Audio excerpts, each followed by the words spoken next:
Thanks for clicking. The London and St. Thomas Association of Realtors, LSTAR, has just released September's real estate data, showing a market that is slowing down and fast, with prices down all across the board. I warned you. Indeed, and as September's data will show, London's market is matching that of the rest of Ontario, showing a very quick transition into that of a buyer's market, with a flood of new inventory coming online and very few buyers to speak of. And the data comes as former Deputy Governor of the Bank of Canada, Paul Beaudry, recently said that Canada's real estate prices are not sustainable if rates remain elevated.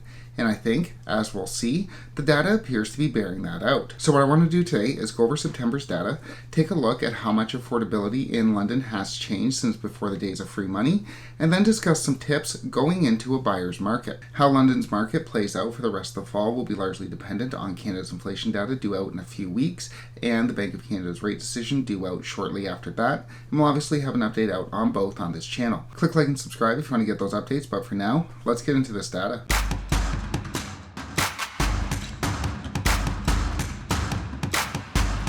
Onto the data. First up, the benchmark price. The benchmark price, that's the price of a home, which represents the most popular set of features. The benchmark price was down in September. The benchmark in August was sitting at $607,400, and that dropped down a little over $12,000 to $595,300 in September, which brings the benchmark price back down below $600,000 for the first time since March of this year. And the average price of a home in London was down even more.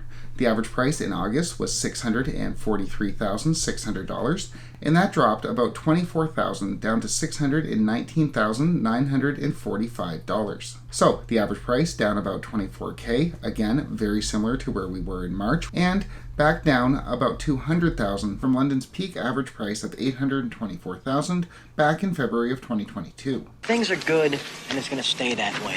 And the median price also dropped, though not near as much. The median price, that's where half as many homes sell over that price and half as many sell under that price. The median price in August was $593,000, and that dropped just a little to $591,750 in September. So we have the benchmark, the average, and the median price all down in September, and homes are also selling for more under asking than they were prior. If we look at the sales to list price ratio, which measures by how much over or under asking a home sells, the SLPR in August was 99 and now is sitting at 98.5. So, on average, homes are selling for 98.5% of their asking price. Homes are selling under ask. And this brings us to the months of inventory measurement, the real story of the day. The months of inventory measurement, the MOI, measures if no more homes came to market, how long would it take for London to completely run out of homes, and the MOI shot up in September.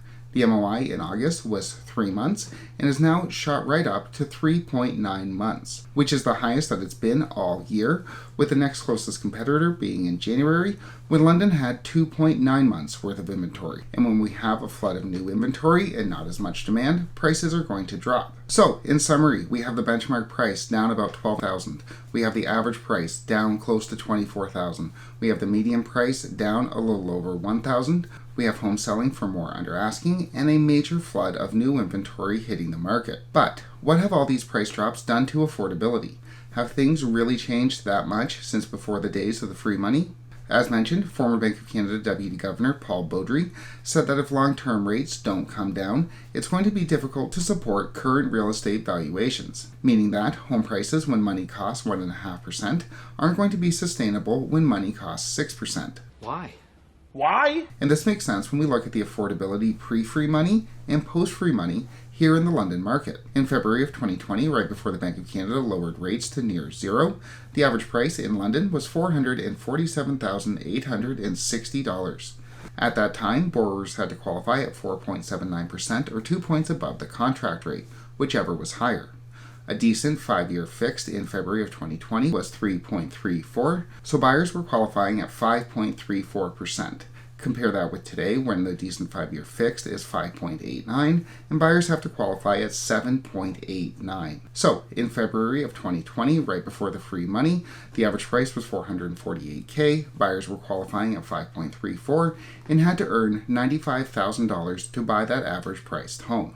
Fast forward to right now, and the average price is $620,000. Buyers have to qualify at 7.89 and now have to earn $165,000 to buy that average price home. So in just 3.5 years' time, buyers now have to earn an additional $70,000 to buy that average priced home. Given that, according to the 2021 census, the median household income in London is only $80,000, the buyer pool for that average priced house, currently priced, just isn't there. So, can the London market handle free money prices at 6% rates? Judging from the price drops that we've seen over the past few months, the flood of new inventory hitting the market, and the apparent lack of demand for that inventory, it doesn't look like that's the case.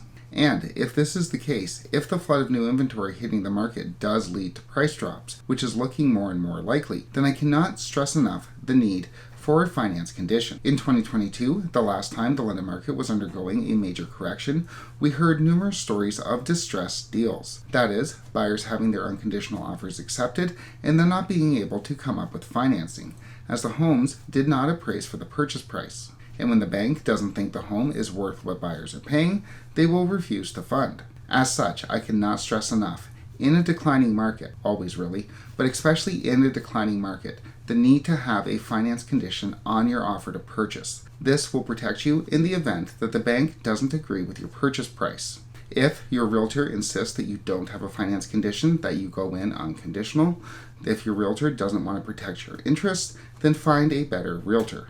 So, rates inching closer to 6%, London's market responding accordingly. We're seeing a flood of new inventory come available, and very few buyers out there who want to purchase it. Whether or not this continues will be largely dependent on the Bank of Canada's decision at the end of the month, and we'll obviously have an update out on that decision on this channel. Click like and subscribe if you want to get those updates, but for now, thanks so much for watching.